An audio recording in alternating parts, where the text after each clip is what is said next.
When I first got out of school, I traveled out west in a camper truck, and I worked in this little town in Wyoming, and the cowboys out there had a band that they played on Saturday nights, and they actually taught me how to yodel. So I've had first-hand instruction that there is still cowboy music out there.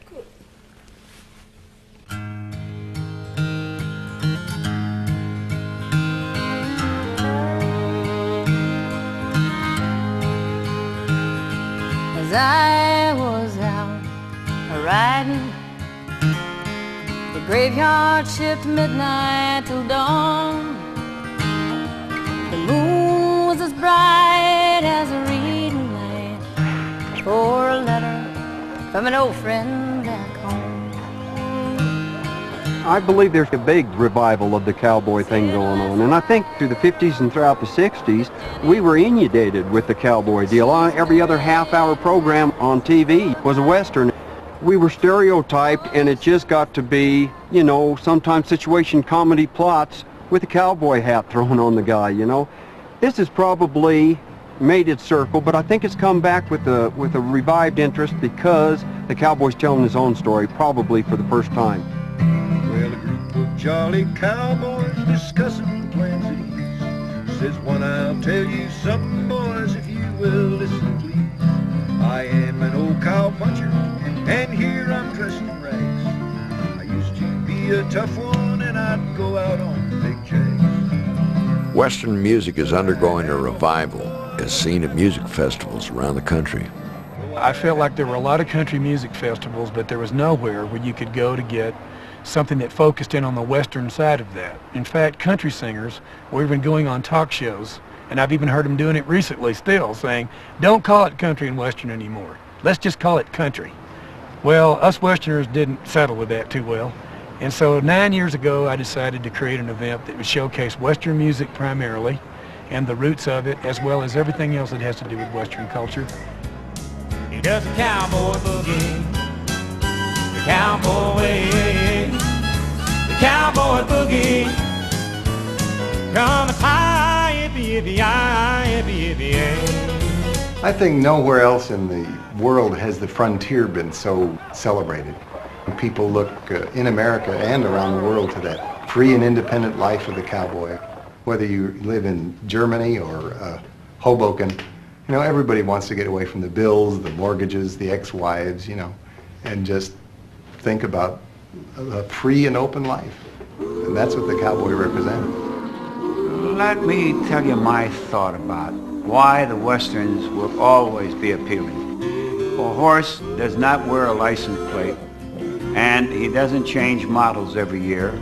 And cowboy hats have been cowboy hats like this since for the beginning of cowboys.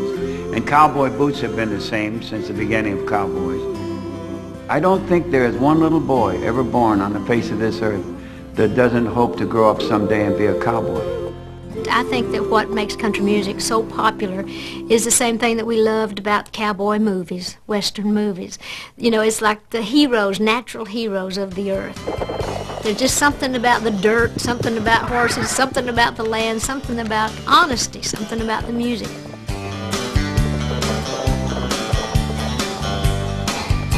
I should have been a cowboy. I should have learned to rope and ride.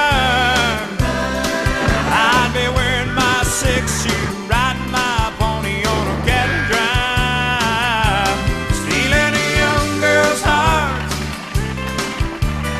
just like Gene and Roy, singing those campfire songs.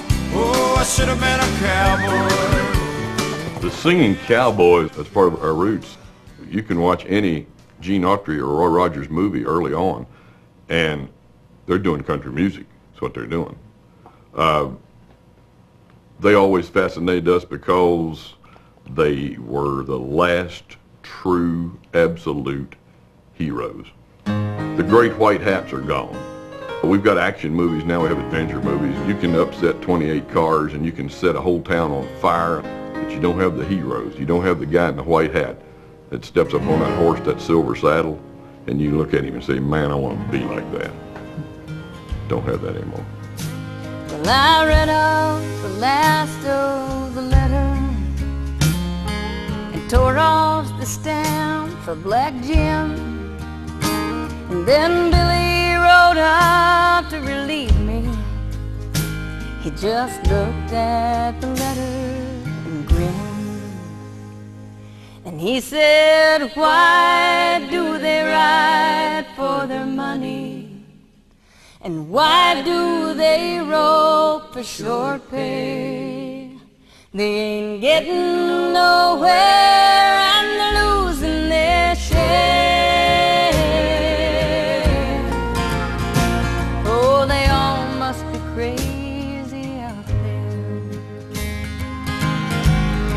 But then they've never seen the northern lights and never seen a hawk on the wind, never seen a spring at the Great Divide.